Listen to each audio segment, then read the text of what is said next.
Ensonga za minister oba state minister Justin Nammere zirabika zikutte wansi ne waggulu. Bampita Kali Lugambo Promax njagala ovuge video eno. Mu bbanga tono nnyo tulabise wandibalukawo olutalo wakati wa Minister Justice Justin Nammere ne mukama we Balamu Barugahale. Njagala owulirize video eno ate ogitambuze. Embiranyi eva ku bintu Balamu Barugahale byatandise okuzuula oba ku mivuyo Balamu Barugahale gyatandise okuzuula ku minisita munne amanyikiddwa nga Justin Nammere. Oluvannyuma lw'omukyala omwe Masaka okuvaayo complaininga di Justin Nammere yamunyaga yamukumpanya ssente ze buwanana mu kamifu ka NRM.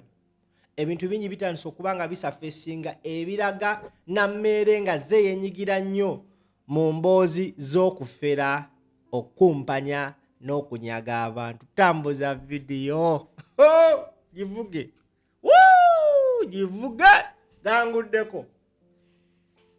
Balamu yagezezzaako nnyo okubeera ku sayidi ya Nammere naye kiraga nti Balamu naye atuuse n'atendewalirwa.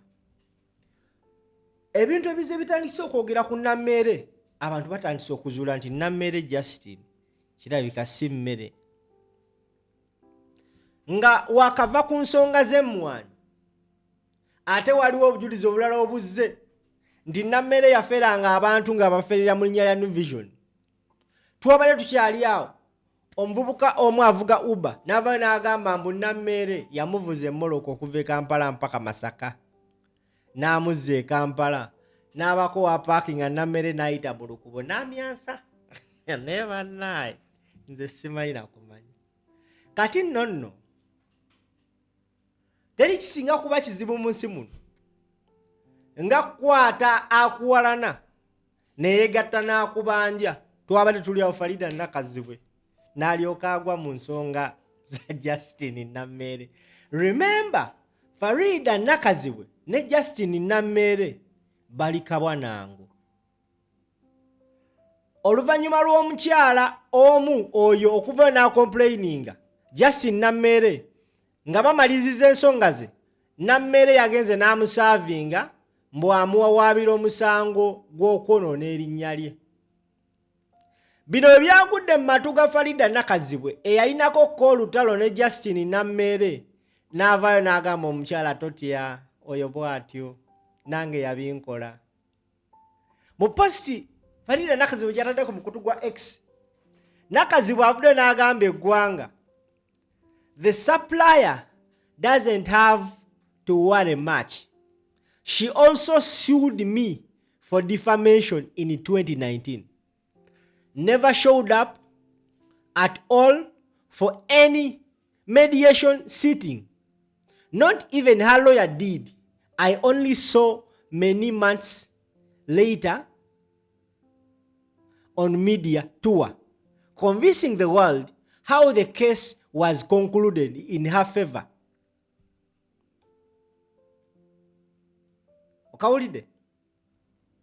Agamba nti oyo tomutya bw'atyo. Bamuyina Nammere bamuyita Sudi Geldem. Nange yampabirako omusango gwa defamation mu 2019. Naye teyalabikako mu kooti. Addamu okumulaba nga wayise emyezi mingi ng'ali ku social media ng'ali ku TV agamba nti yandoopa omusango gwa defamation.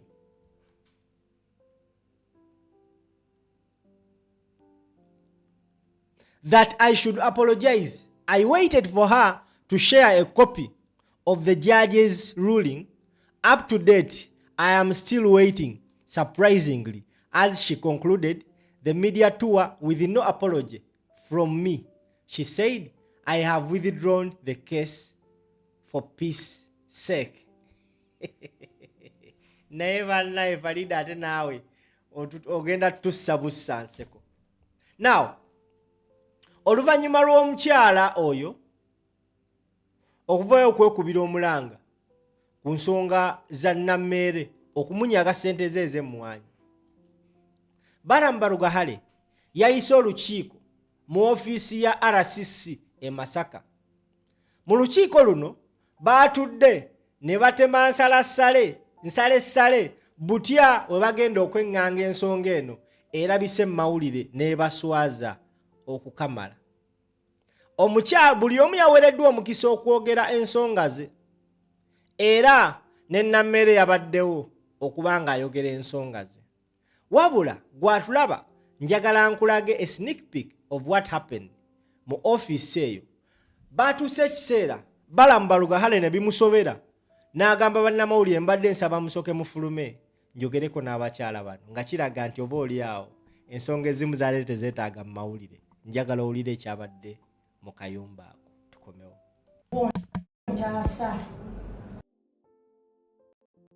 Nimubuuza kyekigaanyi nkya tulonda kamyufu nsaba ontaasa ompe mumwami.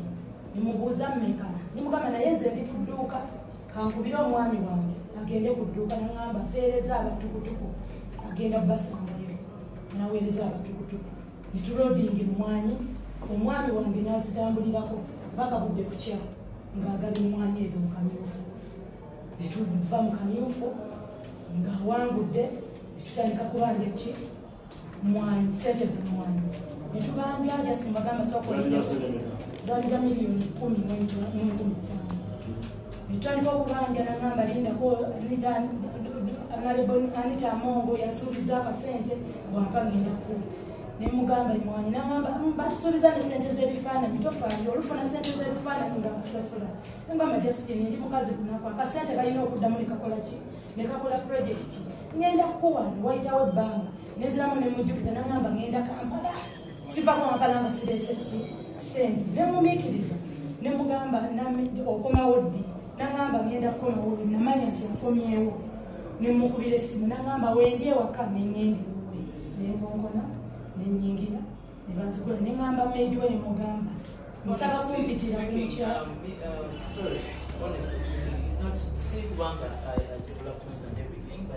The stories that follow. Ayogere na more sente kweziti banje kweziti era proof nemugamba maidi we kyenjagala tukole sister Nammere honorable omukazi ono ayogera emyalo malire leero bwaba bimazeyo solution okusinga olunamuleka n'alekawo ebitundu nkya n'agenda n'abitunga mu kamera nange namutwala mu mateeka era ajja kubeera kubanga nange erinnya lyange nakola siso okimanyi nti wampe mwanyisamuwakana nti sakusasula nze kuwe proof kasoke mbabuuzeko ekibuuzo kabuuzeko mbadde saba bamulire nsoke nfumiko obulumana. Balamba Lugahale yagenze okulaba nga ensonga ehitinze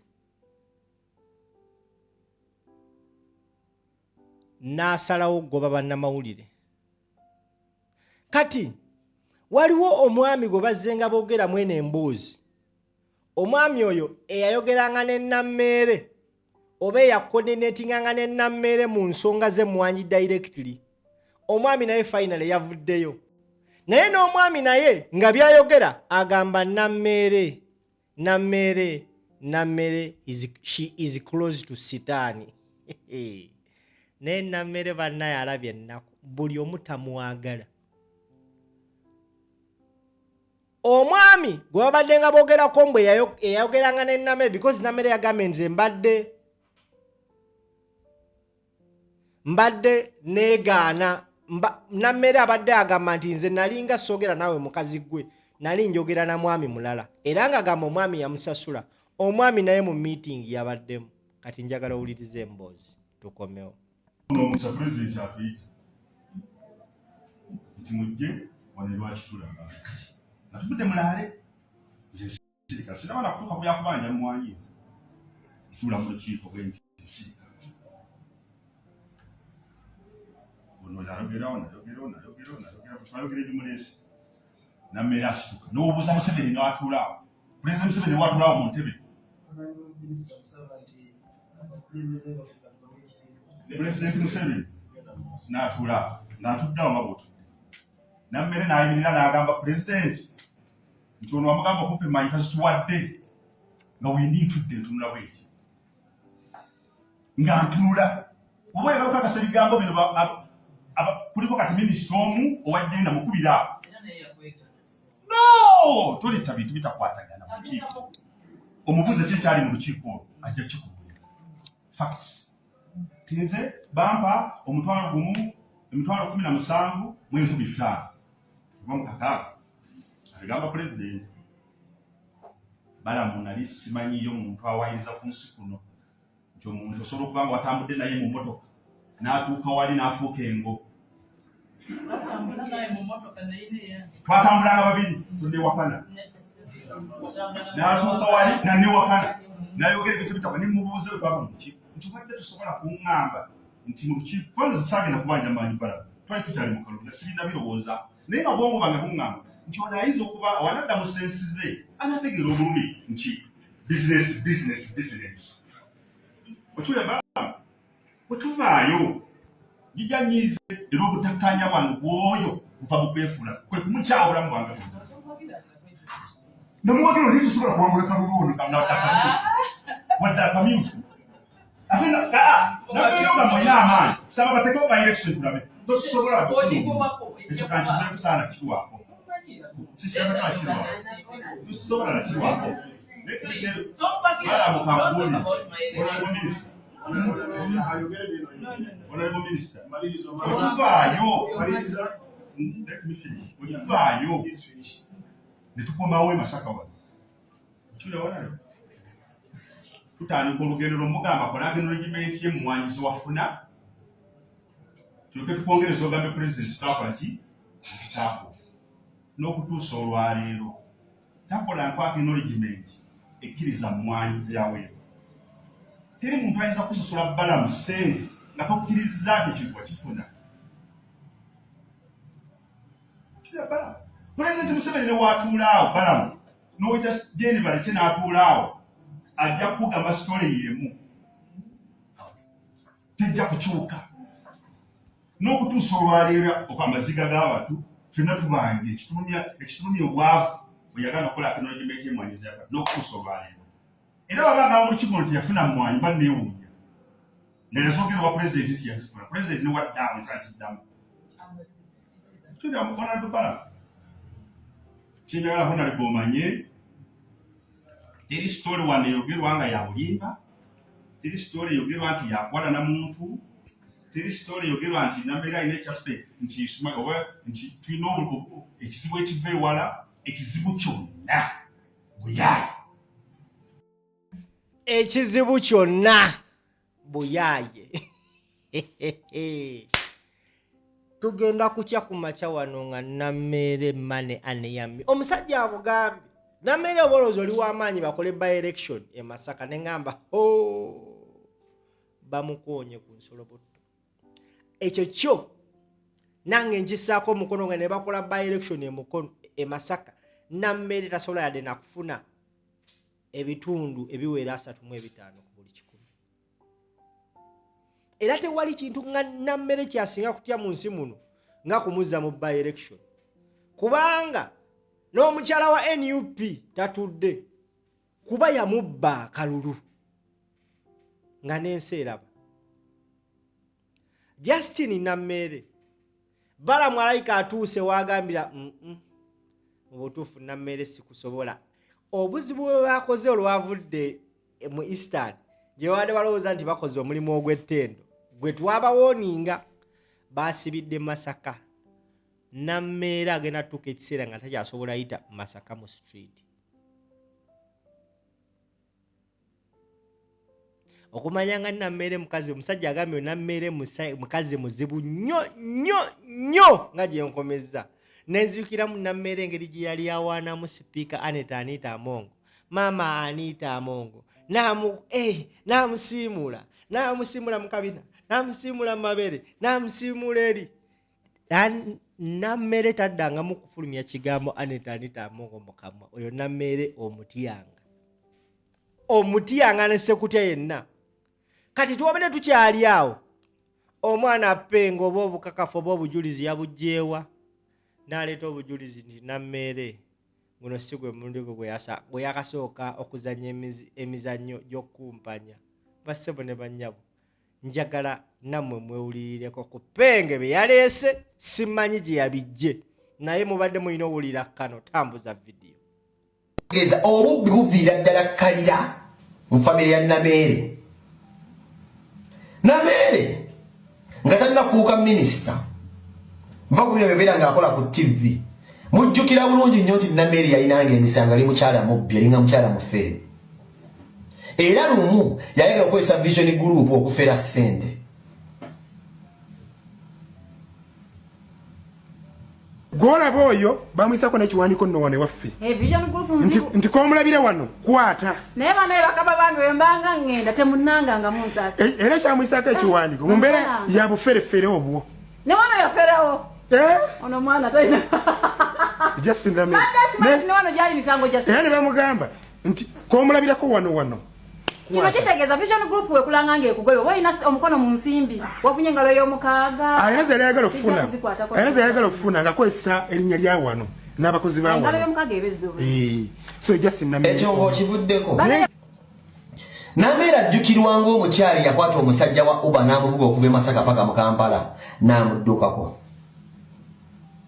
yo kali awo kati of recent era badde bamukwatidde ku kooti Masaka olw'ebizibu bya ssente buli mubanja lwako oluusi abantu banja tebatuyikiriza alimba Uber evugire dakika mbeka 10 oba 3 oba 14 naye dati yali ya motoka kirasi yesi ya boda nga bale manyali kunze kapichipichi yakolamu kakati bebade bamukwatidde Masaka katulabe amubanja akulu Nsubuga ng'alinako byatangaza manya gange nze Nsubuga Isa ni musajja we Masaka yangamba nga tuwe zino nga gobo wandika mu katabo natuuka e Masaka nembagamba nze nkoma ano munsasule sente zange mumpe cheke gye mwangambi mchala yantegeeza nti sengawe twamulekawo mchala Maria twamulekawo sengawe nategeeza nti abo batwale Kampala muwala we nangamba tugende Kampala yefuula akubira minisita Sempijja esimu nti amuwa amafuta ku totalo waggulu eya welcome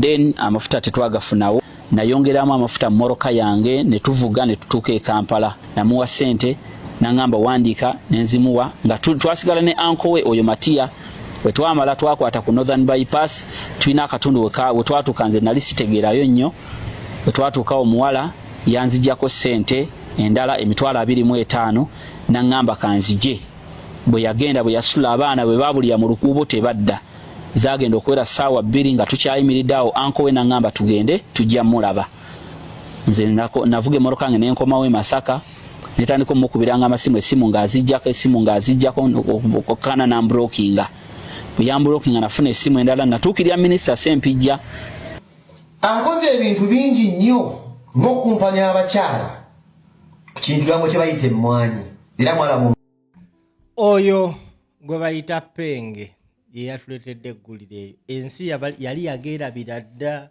Nameere yabbako wa Uber naye bannange Nameere ensobi gye yakola buli ntalo zolaba zirwana Nameere yakola ensobi egi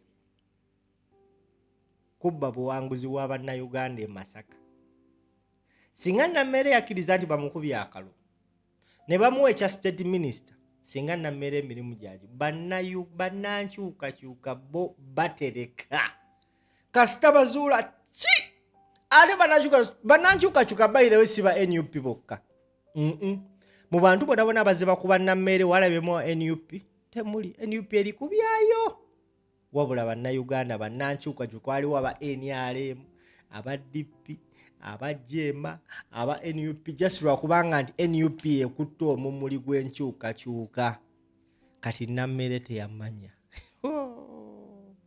Nameere oza anasigaza ku kifo only God knows Nameere ekintu kyalina okukola kiri ekikimu okumusigala nga ali ku kifo kuvunnama nti ne bamugamba komba mu kabina akombeyo naye bino yeefuula owamu Namulenga yeefuula ow'amawagali ku bbalamu bamukubiddeko essimu awo nga minisita balina gwe bakutte Masaka omubbi naye nga gwe bakutte alabika kyali wa Kasolo ndowooza Nameere n'agamba nti tetumusonyiwa wadde wa Kasolo ntwaba Balaam ng'akuba essimu Nammere yogera ne minisita agamba saagala kwogera naye agende ku poliisi agende alipootinge agende afune bail afune bond nga tewali kukwatagana mu bintu byabwe kyekyo Mulyanjama kye yabagamba ebintu bino bye mukola mubikoze mu bukyamu mugenda tuka ekiseera mutandika okwerabisa. It is what exactly is happening.